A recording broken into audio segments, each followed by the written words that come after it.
Hello, this is TBIJ Live. I'm Franz. I'm a deputy editor at the Bureau of Investigative Journalism here in London. I hope there are lots of you out there today joining us. I don't know where you are on YouTube, Facebook, Twitter, LinkedIn. We're streaming everywhere. So I hope lots of you are joining us for our first session.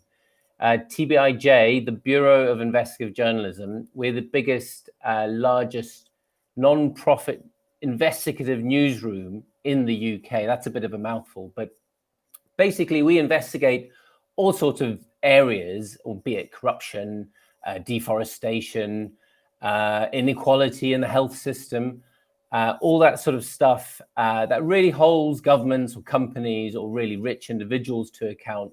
That's what we dig into. We try and tell the stories that matter. And through that, we hope to spark change and make sure that the world we live in becomes a slightly better place. TBIJ Live, this is our first edition of a new program we've started. The idea is to give you a little bit of an idea of what it's like to work at TBIJ. So we're lifting the lid on how we work. And we're going to talk about some of the issues we encounter. Sometimes it'll be about lawyers fighting back. Other times it'll be about, what it's like traveling around the rainforest and trying to tell a story about deforestation. There'll be lots of opportunity for everyone to get involved. Please ask questions. Just put a question in the chat and you can get involved.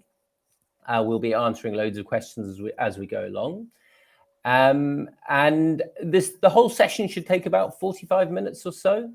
I'm going to introduce you to a couple of guests in a minute. But before that, let me tell you a little bit about the thing we're going to be talking about today. And that is something that's quite sexy, private spies. So you may know, or you may not know, that lots of soldiers and police men, mostly men, but also women, leave the state service and join private companies. And they do this because they can earn a lot more money. And so they've been trained up by then they join the private intelligence industry. And often they're working for very rich people, so oligarchs, or often they even work for sort of an arm of a kleptocratic state like Kazakhstan or Russia or a Middle Eastern country.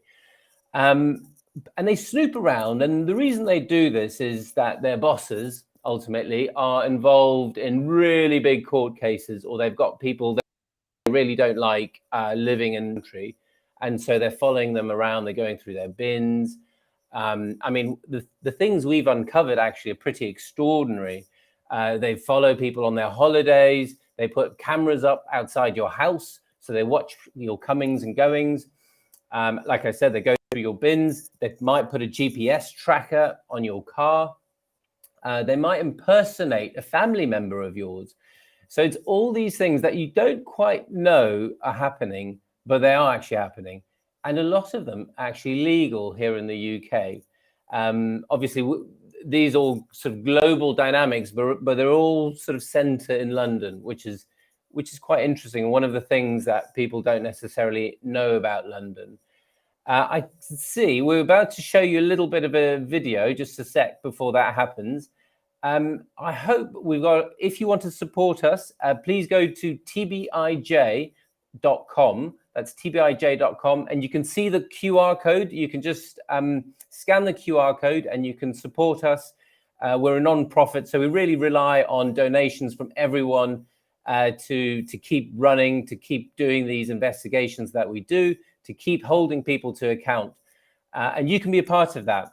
And on our website, you can also find our newsletter, which gives you an update every time we publish a story. But now let's go and show you what's going on in the courts and how some of the material that private investigators use end up in the courts in London. Ever heard of the term lawfare? It's a word used to describe using the law as a weapon with which to break your opponent. And when it comes to the law in England, there are all manner of different tactics you can use to help you increase the chance of winning a court case. And when I say you, I really mean the richest of the rich. And some of those rich individuals, often oligarchs and kleptocrats from countries with questionable human rights records, end up right here in the UK with the Royal Courts of Justice as their battleground. So what strategies boost their chances? It's not unheard of for witnesses to receive compensation for their time spent in court, mainly to make up for the time that they've lost from their actual work. But in some cases, factual witnesses have received consultancy agreements stretching to hundreds of thousands of pounds in return for them testifying in court. Some witnesses are even promised a percentage of the spoils if their paymaster's case wins. So you've got your witness, but now you need to make sure that they say the right thing. Lucky for you, some agencies will teach witnesses how to deflect difficult questions, evade answers that could be damaging to your case, and even rehearse entire lines. Now you need evidence. So who are you going to call for that? Probably a company from London's burgeoning corporate intelligence scene. They'll be able to dig up information by whatever means necessary. A particular tactic used by these organisations is covert surveillance, spying on the opponent's every movement. Who are they meeting? Where are they going? What are they saying? Some spies have even been known to go through people's bins, use remote cameras and plant bugs in their homes and offices. English courts take a fairly relaxed approach to this one. You can use the evidence found in a hack, providing one of the parties in the case isn't behind it. So if some third party happens to have hacked your opponent, then all the better for you. Last but not least, why not fund a second or a third legal suit? If your aim is to wear down your opponent's spirit and their wallet, it's a pretty great option. Litigation funding has been a stalwart of the UK legal scene for a while now, and on the plus side, it does allow access to justice to those previously priced out. But it's also a pretty handy route for the uber rich to attack an opponent on multiple fronts. So there you have it, your perfectly legal guide to the art of lawfare. Welcome to London.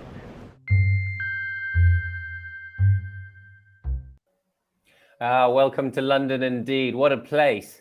So we've got two wonderful people joining us today.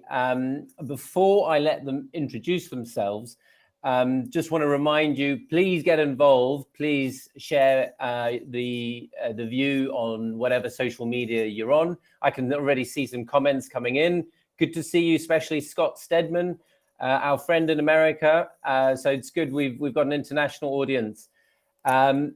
So let me introduce first Ed Siddons. He's a reporter at the Bureau, and he's been doing a lot of this work that we're going to be talking about. Ed, do you want to introduce yourself? Sure. Hi, I'm Ed. I am a reporter on the Enablers team, so primarily focusing on the ways that lawyers and bankers and PR agents and estate agents and kind of anyone in the City of London works to kind of enable and facilitate oligarchs, autocrats, and organised criminals worldwide. So plenty of teeth into there. And alongside Ed, we've got Helen Taylor, who works for Spotlight on Corruption. That's an interesting sounding organisation. Tell us more, Helen. Hi, Franz. Hi, everyone. It's good to be here and to be part of this really interesting and I think quite concerning conversation that we're having. As you say, I'm with an organisation called Spotlight on Corruption. I'm a legal researcher. And as a charity, our mission is to shine a light on the UK's role in corruption, both here at home in the UK and also abroad. And my main role at Spotlight is to track major cases that are heard in the UK courts, particularly in London, that are related to our main areas of work. So international corruption, foreign bribery, money laundering, and of course, most recently, a lot of sanctions evasion. Okay, that's fascinating. Look forward to getting into the meat of this with you. Helen's going to be providing a lot of the kind of context to explain why all of this actually matters to all of us.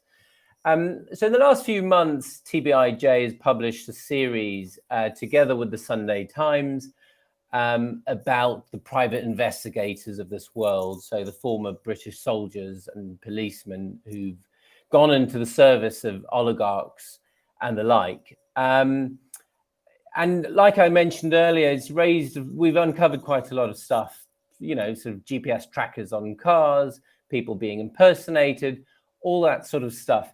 Ed, could you give us a flavor of what you found, maybe a case study or something like that? Yeah, sure. So I think one of my highlights from the reporting actually happened in January 2019. So there was a white-collar lawyer, a very big deal in the city, in the world of kind of white-collar defense, who was flying to a plush Caribbean island with his wife for a holiday. Except behind him on the plane, and unbeknownst to him at the time, there were 2 private spies from a British corporate intelligence firm.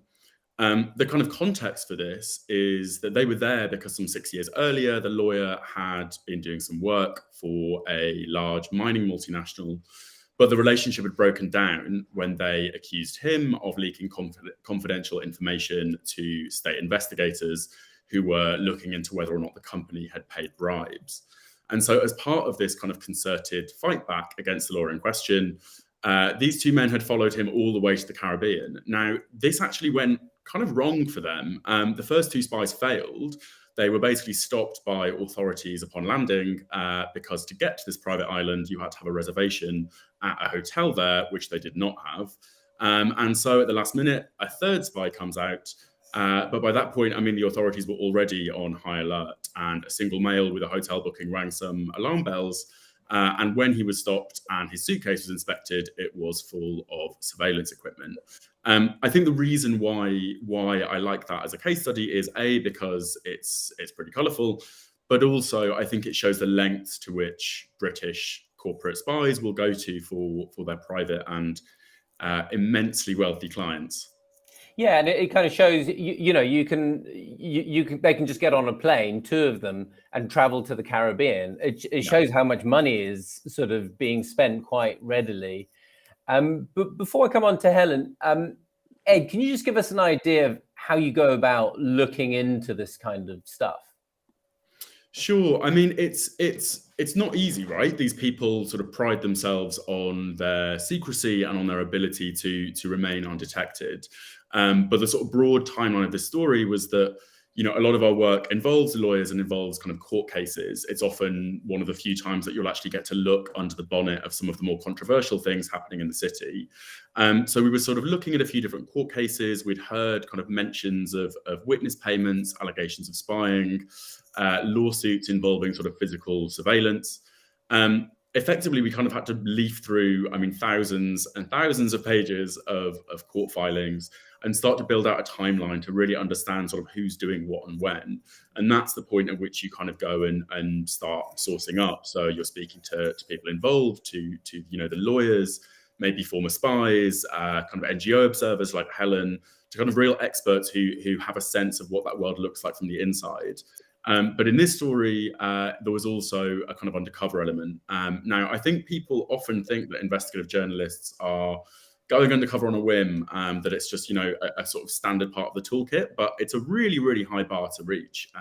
You need to find sort of prima facie evidence of wrongdoing. You need to prove that the techniques you're using in using subterfuge are the only way that you can find that information.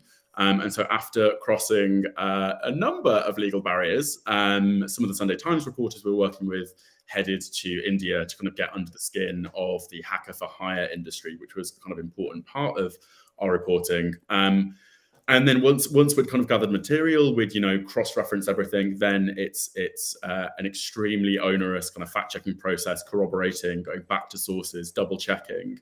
And then you kind of go through your own lawyers. Then we had to go to kind of everyone that we had mentioned in the original draft of the story. You have to reflect their responses, kind of challenge some of the untruths where necessary, and then eventually press publish. But this was a year in the making. I think more than a year actually by the time of the final story. So very much not a speedy one. These are, and this is a big one for us, but these are the lengths you kind of have to go to. So you mentioned the courts. I don't think anyone really follows these big lawsuits and the courts as closely Helen, and Spotlight on Corruption. Could you give us an idea, Helen, on how widespread this kind of stuff is? Well, I think based on our observation and some of the reporting that you've been doing, I think we can safely say that the use of private spies is definitely growing. And I think not just on the fringes of the legal system or among a few sort of bad apple lawyers, but I think increasingly in more mainstream cases involving some of the top London law firms and really highly regarded lawyers. But I think we can see that there's certain particular kinds of cases where this happens more often. It's clearly cases where there's a huge amount of money at stake in big commercial trials between, say, big companies or rival oligarchs, or where the parties individually have very deep pockets. And sort of, as you said, lawfare is a key way of sort of asserting power through money. So this is often multinational corporations, but also high net worth individuals. And as we know, and has been realized in the last year particularly, the London courts have been a playground for Russian oligarchs in particular for a long time.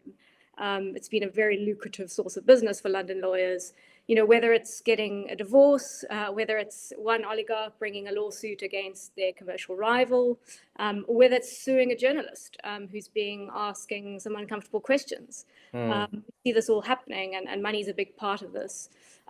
And I think what's quite key here is that this doesn't seem to have changed much in the last year, in spite of sanctions coming in following Russia's full-scale invasion of Ukraine. A report only a couple of weeks ago, in fact, found that Russian litigants in London's commercial courts have actually increased in the last year by more than 41%. Wow. And Russian litigants remain second only to UK litigants in the London commercial courts. So that's a hugely lucrative source of business. But I think it's also really important to see that this increasing use of private investigators is, they're really players within a much wider network of enablers who are involved in these kinds of cases. We often focus on the lawyers and the judges because they take center stage in these lawsuits. You can see them in court, we know who they are. But there's this huge supporting cast of characters. Some are visible, like PR companies who work and are really there to try and shape and control the narrative around these major court cases.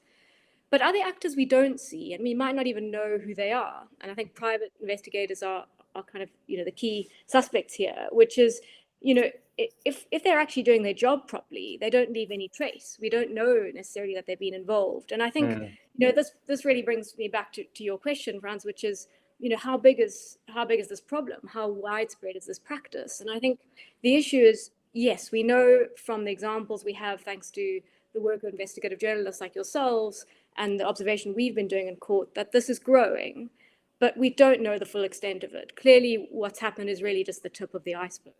So we don't really know the true scale of what's happening.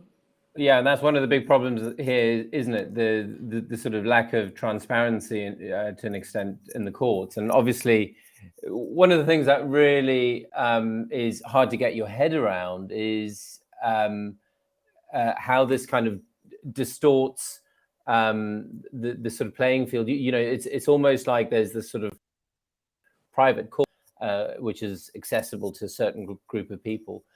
But I mean, Ed, can you explain, because traditionally we think of the British justice system as sort of world leading, one of the best. What's wrong with that? I suppose like, to the question of sort of how do we get here, and how is it the case that on the one hand the British legal system is sort of revered across the world and looked to by many other jurisdictions. It's a pretty complicated history, and I think it's partly political and it's partly more specifically legal. In terms of the kind of political angle, I think that so Britain has always sort of thrown its doors open to international billions. There were very few checks on property purchases at the tail end of the 20th century, when new wealth was kind of cropping up everywhere from the Gulf to East Asia to the kind of former Soviet states. And particularly after the kind of 2008 introduction of the Golden Passport scheme, Britain really did kind of open its doors to money of all hues from all across the world.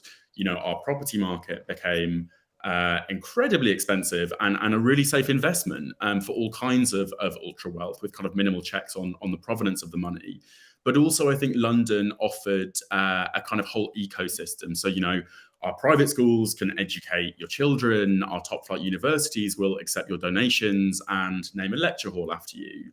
Our PR industry will kind of burnish your reputation on the world stage. And one of our accountants will hide your assets in, maybe one of our crown dependencies or our overseas territories.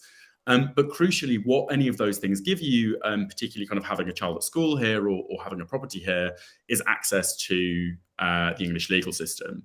Now, the English legal system is one which really privileges property rights and contracts and kind of defends assets from state encroachment, which, if you are a Russian oligarch, is going to be a pretty pressing concern. The legal end of this story is, English law undergirds numerous legal systems all across the world. A lot of that is to do with our imperial past, the fact that we were effectively enforcing kind of English law on various jurisdictions. But it's also because our courts do have a reputation for being pretty fair, pretty even-handed, pretty impartial. And so if you can get a ruling in a London court, often it'll be treated with a lot more weight than if you got the same ruling in, say, a Moscow court. So I think what those sort of two factors together have done is really help to kind of spur an explosion in the legal sector since the 1980s. The number of solicitors in the UK over that period has roughly tripled. The fees have really skyrocketed. I mean, firms are now multi-million dollar behemoths, sometimes billion-dollar behemoths, and top flight litigators are running millions each year. And I think that when you get to a situation where the stakes are so high, where you're, dealing with not only multi-million, but sometimes multi-billion pound disputes, there's this kind of win at all costs mentality that develops. So, not only will you hire the lawyers earning well over $1 million a year, you'll hire a PR firm to shape the messaging for, 50, 100, 500K a month. Then you'll hire the private investigators to sort of do the digging. And maybe that's, open source stuff, just sort of scouring the web as you and I might do. But maybe it's kind of following people. Maybe it is even going to criminal means and engaging hackers. And I think that there's a sort of dual problem here. It's first that the UK courts are so open to foreign litigation. Our commercial courts are, I think, 69% of cases in 2021 to 22 were international, so they didn't have a domestic party. But part of the problem as well is that our courts take a pretty accepting view of illicitly obtained evidence. As long as you yourself are not implicated in, any illegal acts, the courts in general seem to be pretty welcoming to that sort of stuff. And so there's a real kind of incentive for certain people to engage in some pretty sharp elbowed tactics. So yeah, I think instead of, a simple dispute, what you can end up at is lawfare. Yeah, that's really well explained there. We've got a first question. Reminder, this is interactive, so please keep firing questions away. I can see lots more people joining from here and there. George W., haven't heard from him in a while, asks about the man whom Ed mentioned was followed in January 2019 and he'd been accused of leaking. Did he leak? So we can't really go into the ins and outs. It's an incredibly complicated case. In that case, there was a judgment where that man had been found leaking by the judge. The man himself denies it. It's quite a contentious case. We're not naming names in that scenario because we don't really want to get into the ins and outs. And obviously, the people doing the following in that case basically said, well, he was leaking. It was justified to be following him. And that is often the explanation by the people who are hiring the private spies. We're not just following anyone. We're following people who are up to no good, and we need to keep an eye on them. Helen, so we've got the scenario where incredibly rich people doing all sorts. Why should you or I care? Yeah, I mean, what's the problem with all this? And why is lawfare a problem? How is it affecting the legal system? I mean, I think to really understand that question and to unpack it, I think one has to understand that litigation is highly, highly strategic. we think sometimes of the law in black and white terms. It's about, whether someone's right or wrong about what the law says, or it's somehow about the judge uncovering the truth in a case.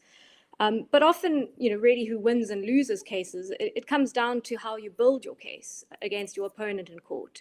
It's about, putting forward, what is the evidence that you have to put forward to support your case. And I think the flip side of that is, of course, what dirt do you have to undermine what your opponent is saying and trying to convince the court? What do you have to undermine what their witnesses are saying? And this is really where private investigators come in, and lawfare in particular. These spies have skills and training to get hold of evidence that the lawyers don't even know exists sometimes. They might get hold of this evidence illegally. But I think even more concerning is because they're unregulated, I think there is a potential risk that they could manufacture new evidence. And, there are very few safeguards on that. So, I think the risks here for the legal system are particularly high because of how these private investigators really operate in the margins, or even off the books entirely. So how they go about their work just isn't transparent, and it might not even be known. And it might certainly not be something that surfaces in court. So it's not transparent, and I think there's very little accountability for how they go about this work because, as I say, these private investigators are unregulated. They're not registered or accredited with a professional body like lawyers are or accountants are. So the risks are huge, and yet there are just very, very few safeguards in place. And so I think, the real problem here is, how this distorts then what happens in court. Our justice system is really based on this idea that the parties are placed on an equal footing before the court, and there are clear rules to ensure disputes are fairly resolved. But this balance is really upset and disrupted when these rogue investigators, gather evidence in dodgy ways, and that finds its way into court. It's obviously neatly packaged and presented by, very, highly regarded and very professional lawyers who are seen as very trusted and impartial officers of the court. So it's kind of lending a legitimacy to what's happening beneath the surface. And so I think instead of an equality of arms between the parties, you've just got this lawfare scenario where it becomes, who's got more, financial firing power, who can bring sort of greater weight in terms of finding evidence through private investigators. And I think crucially which party has, fewer scruples about how they get that evidence and how it makes its way into court. So I think it really distorts justice and what we think of, as how the justice system should operate. Mm-hmm. Yeah, so go on, Ed. Yeah, if I could sort of jump in there, because I think one thing that has been particularly interesting to me is not only the imbalance in arms between, sort of private litigation, but between some really, really big multinationals and like UK law enforcement agencies. So back in, I think it was October 2021, we sort of looked into the Serious Fraud Office. Now, the Serious Fraud Office is meant to be the sort of premier economic crime agency in the UK. It's a prosecuting agency. It has a number of powers. It has a number of kind of lawyers who are really talented and who are going after some of the kind of biggest fish out there for really serious and complex crime. But the problem is that very often it's locked in these disputes where there is just such a vast imbalance of arms that they find themselves kind of totally outnumbered and outgunned. So, I mean, in our story, which we published with the Times, we found that the SFO gets an annual budget of around sort of 50 million, 60 million, with a bit of top up from the Treasury to maybe 70. But its opponents have these completely kind of bottomless pockets. I mean, Rolls-Royce was one example who were, massively outspending the SFO on the investigation into them. Another particularly striking example is ENRC, a mining company. Now, they've been under investigation for almost 10 years now. But in their accounts filed a couple of years ago, I think that they said that there was something like £297 million had been spent on professional fees and kind of other litigation costs. Whereas if you look at the SFO's entire budget, in 1 year, they'd outspent the SFO's entire budget. And this is just one case for the SFO. And then there's also kind of other issues at those agencies. So because money is really tight, often people at state agencies are earning far, far, far less than they would in the private sector. I mean, we found a job ad for a chief investigator at the SFO where you could expect to be paid about £20,000 less than if you were a first-year associate at a Magic Circle law firm. I'm sorry. And I think that disparity is just so stark to me as someone who kind of didn't know all that much about the regulatory aspect of this and the kind of enforcement aspect of this. Because in the kind of grand scheme of things, for the Treasury, the SFO costs very little, but it brings in huge amounts of money for the Treasury, and yet that money isn't flowing back to it. So I think there's a real kind of, I guess, public interest angle when you're thinking about how can the state go after these organizations when the state, the kind of arms of the state, are so poorly resourced that they find themselves tied up in litigation and investigations that lasts for years and years. And that is by no means to say that, you know, the SFO don't make mistakes. They definitely do. But at the same time, it's really such a kind of threadbare system of enforcement, in really stark contrast to somewhere like the US, for example, that this isn't just a question of, you know, oligarchs going after one another. It's also our ability to enforce laws on the statute book. So it's almost like the police itself are kind of being pinned back in a way from doing their own work. Yeah. Helen, what are your thoughts on that? Yeah, I mean, I think that's such a key point that Ed's made, because it really speaks to why this matters to all of us. You know, it's one thing to say, are there, you know, very wealthy businessmen or oligarchs who are distorting sort of the way that private justice works between parties. But this is really about a much bigger public interest here. You know, as you mentioned, this case, the Serious Fraud Office's investigation into the Kazakh mining company, ENRC, has been ongoing for almost a decade, you know, and there's been an absolute avalanche of lawsuits that ENRC has initiated, and a number of them against the Serious Fraud Office. And so, of course, you know, this has forced the Serious Fraud Office to invest very scarce public resources, it's taxpayer money, to defending their investigation, you know, diverting their own staff time and resources away from what they should be doing, which is fighting economic crime, really defending this sort of endless stream of litigation. And, you know, the public interest is much bigger than just taxpayer money being sunk into this litigation. I think what's really, really concerning is that 10 years later, we don't have an outcome to the investigation. You know, it appears that this investigation has stalled while the litigation is ongoing. And this is, you know, a major multinational company. This is a former FTSE 100 company. And, you know, I think, you know, wherever the SFO's investigation leads, I think we need answers. You know, it needs to be brought to a conclusion. And yet, you know, a decade later, here we are.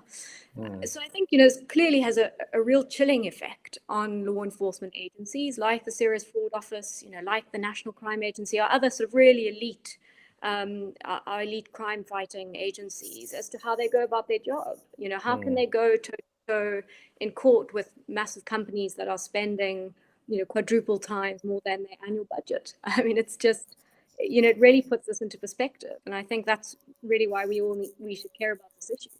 It really affects us all. Yeah. So just on ENRC, I mean, it's important, you know, from their perspective, either they're innocent, in which they've spent a decade falsely under investigation, or, you know, the Serious Fraud Office decide that there is a reason to charge them, in which case this team has been working for 10 years on a case, not been doing any other work, and it's all, you know, sort of 10 years without justice, as it were.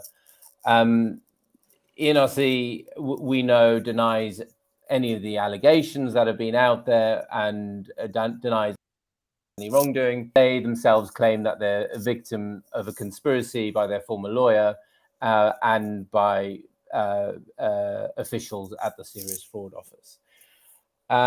Right, so there is time for questions in a minute, and I would love to get a few more. I just wanted to give you a little bit of a flavor of what it's like to work on these cases, on these stories. And Ed mentioned it before. It's not always easy. He mentioned the legal process briefly. But what usually happens before we publish a story is we don't get a company or the person or their PR person. We get a letter from their lawyer. And usually that letter doesn't say, oh, here's the answer to your questions. Usually, very often, it threatens legal action. So you might make a small mistake, but the stakes are incredibly high. and you can lose a lot. So you kind of have to be on your toes and make sure that you get it all right.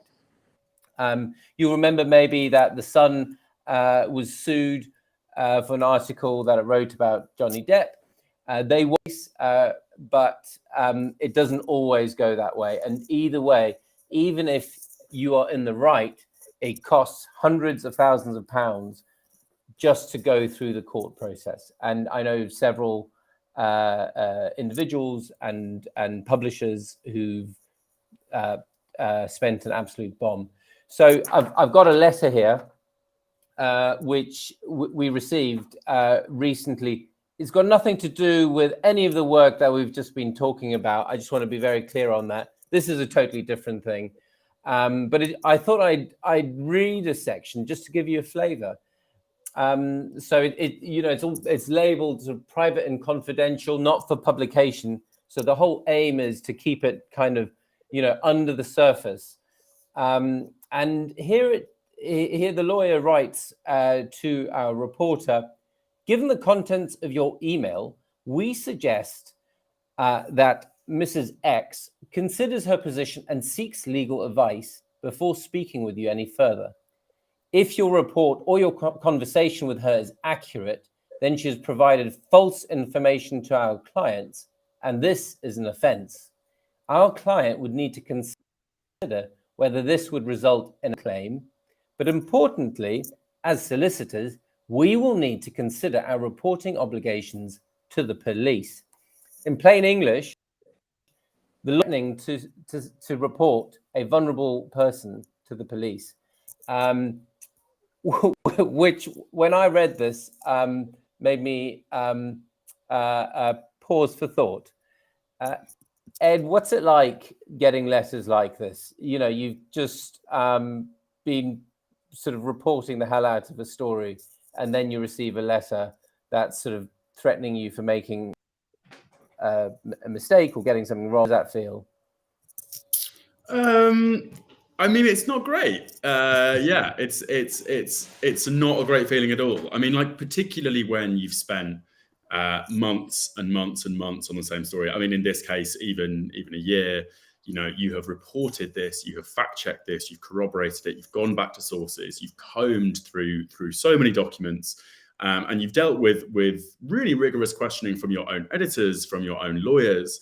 You kind of get to this point of publication, and it's funny because I think that a lot of people think that it's this kind of celebratory, like, euphoric time to finally see your story out in the world, but actually you're knackered. You're really, really tired by the time it comes to press publish.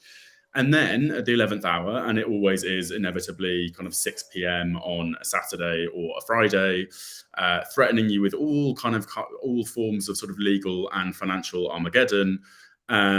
It's really tough to deal with. And I think that, a lot of people shrug it off, and you do get used to it. Like, it gets easier. But I think the problem is that, if a libel suit goes against you, that's really, really dangerous. Like, the whole problem is that in the UK, we have this absolutely astronomical costs regime. Like in France or Italy, you can have a libel case adjudicated by a judge and you'll get to a conclusion and it'll cost you perhaps 30,000 euros. You do that in the UK and it's hundreds of thousands of pounds to get to court, if not well in excess of $1 million. And that's before anyone has kind of won or lost and decided whether or not what you've said is actually incorrect or defamatory. And so I think what it does is it just kind of adds this level of sort of doom to the act of publishing, which feels often quite disproportionate. So, I mean, yeah, it feels pretty shit, but you take them seriously, you engage as well as you can. No one's sort of above making mistakes.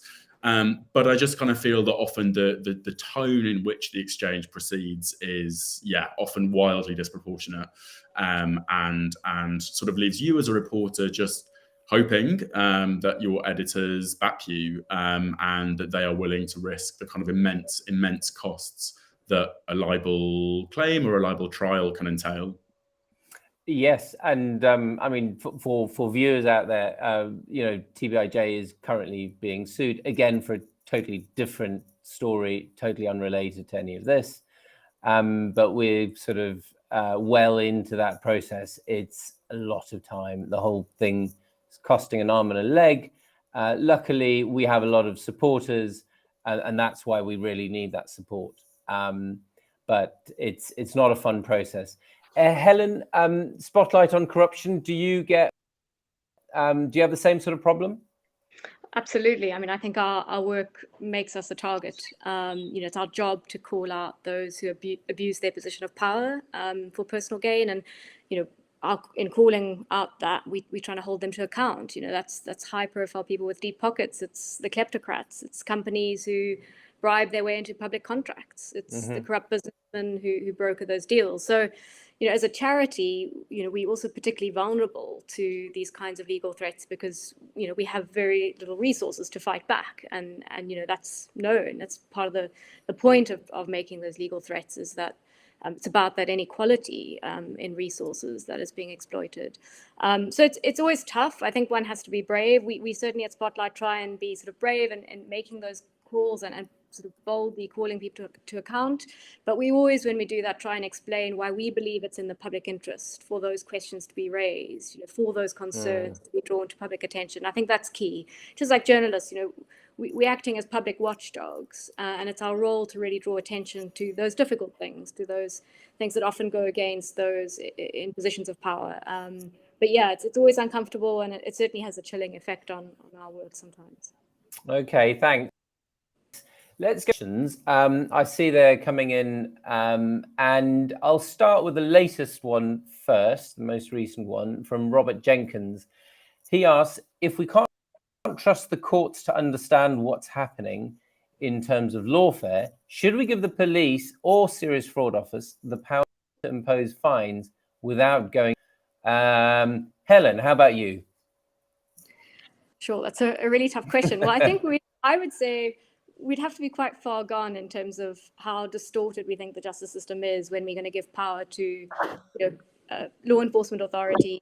I think the courts are a key check and balance in that system. I think as we've recognized in this conversation, the UK courts are well known for being fair, procedurally just, and I think those are good things. But that's even more reason why we need to protect the legal system from what's happening through this kind of lawfare. So I would say what we need to do is really bring to light these troubling practices and strengthen the hand of law enforcement, particularly in the area of resourcing. I think we need to seriously look at how well we're resourcing our law enforcement agencies, like the Serious Fraud Office. How can we expect them, as our kind of elite crime-fighting agency, to go up against big multinational companies when they're working on a shoestring budget? I think we need to look at those questions. So, I don't think we're there yet, but I do think there's a lot that we can do to help sort of even the playing field between law enforcement agencies in particular and, really well-resourced litigants who frankly have it in their interest to engage in this kind of lawfare. Okay. Yeah, I think that's all correct, and I think one thing also is that it's not that we want the SFO, for example, or any other enforcement body not to have to be accountable for what they're doing and not to have to fight it out in court. Like, that is the nature of the judicial system, and it should remain that way. But I think there's a question here which isn't a question of kind of fines or penalties from law enforcement bodies, but from regulators. I think part of the whole issue, as Helen raised it, is the fact that there is almost no oversight of exactly what these private investigators are doing, aside from kind of criminal law. There's no body that they are kind of regulated by. And for lawyers, I mean, there is the Solicitors Regulation Authority, but there's been a huge amount of criticism of the work that they do, that they will, come down very heavily on, say, a small-time solicitor who is perhaps, spiriting funds out of an account, as well they should. But there is much less focus, I think, and much less willingness within the SRA, as it is sometimes perceived on the outside, to go after the really big players, to go after, the magic circle firms, the ones who are taking some of this really, really high value litigation and potentially pushing the envelope of what's acceptable. So I think outside of the question of sort of fines or the police, there's this whole question of regulation, which is, almost entirely missing from public discussion. And the SRA being the regulator for solicitors. Yes. Next question from Andrew. Are you, Ed? Once a legal action has started against a reporter, does that then halt any further reporting on that story, effectively gagging the reporter? It's a great question. It most certainly makes things a lot more difficult. I mean, we are no stranger to legal threats and to lawsuits and the like. And I think our take is it wouldn't stop us pursuing the story if there was still public interest in it, and if it was still worth pursuing. But I mean, it makes things a lot more difficult. If you are looking down the barrel of a libel case, and you know that somebody has the resources to take you to court, of course you have to kind of sit up and listen, because the UK courts are so expensive to defend defamation cases in. So it doesn't gag you, but it makes things a lot more difficult. For example, on the question of damages, if you can prove sort of malicious intent by a reporter, or if you can spin, say, their continued reporting on you as in some way a sort of act of vengeance, it doesn't look great in a court. And so the reason why some people pursue these cases is in the hope of gagging you. And I think, from my point of view, I've worked at a number of different outlets. I've been at sort of Dispatches, Channel 4. I've been made films at Panorama, and the Bureau is great in terms of not backing down from a fight where we have kind of cause to do so. So no, it doesn't stop us, but I mean, more than anything, it just takes up a huge amount of your time. You have to respond really seriously. You have to check everything that you've done all over again. Your editors are involved, your lawyers are involved, and even if it doesn't stop you in a sort of legal sense from pursuing a story, it takes up a lot of your time and a lot of your resources, which I think in some instances is kind of the point. Yeah, I mean, I often think about it as it doesn't necessarily take you away from reporting on the subject or person or company you're reporting on, but it might stop you from reporting about other people. So, and it also puts other journalists off reporting on that subject. So, and everyone should know, journalists around the UK and actually around the world get letters, threatening letters, all the time. It's a huge problem that we face. Unfortunately, we don't have a huge amount of time left. But I wanted to give people an idea of other stuff that's out there that we're interested in, that we're reading or watching or listening to, or whatever it is, and just share that with the audience. So I'll go first. Mine is a documentary by Al Jazeera called Gold Mafia, which is about gold smuggling in Zimbabwe and globally. And it's an undercover, and it's Al Jazeera have really been doing amazing undercover work the last couple of years, and have done some award-winning documentaries that really kind of take you inside of some of the kind of dirty underworld that is unfortunately a reality of our world. Ed, what have you enjoyed? I think what the story that I really can't get out of my head was a FT Mag, Financial Times magazine cover story from a couple of weeks ago.